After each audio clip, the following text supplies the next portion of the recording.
অতীতের গতানুগতিক রাজনীতির বাইরে গিয়ে একটি সুসংহত ও দায়িত্বশীল রাজনৈতিক ধারা প্রতিষ্ঠার অঙ্গীকার করেছে জামায়াতে ইসলামী।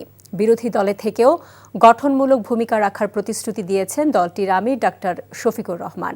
সন্ধ্যায় রাজধানীর মগবাজারের আল ফালাহ মিলনায়তনে জামায়াতের নবনির্বাচিত সংসদ সদস্যদের সঙ্গে মত বিনিময় সভায় তিনি এসব কথা বলেন। ডাক্তার শফিকুর রহমান বলেন, সরকার বা বিরোধী দল এই পরিচয়ের চেয়েও গুরুত্বপূর্ণ মানুষের অধিকার প্রতিষ্ঠা। বিচার বিভাগ সহ রাষ্ট্রের বিভিন্ন ক্ষেত্রে যে গভীর বিচ্যুতি দেখা দিয়েছে সেগুলোর সংস্কারে কাজ করবে জামায়াত।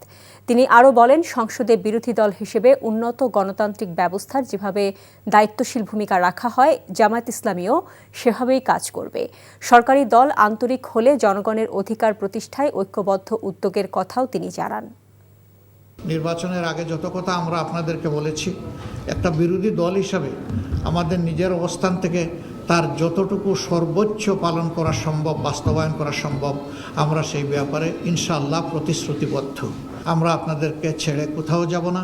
সুদিনে দুর্দিনে যাই এসুক, আমরা দেশবাসীর সাথে থাকবো ইনশাআল্লাহ।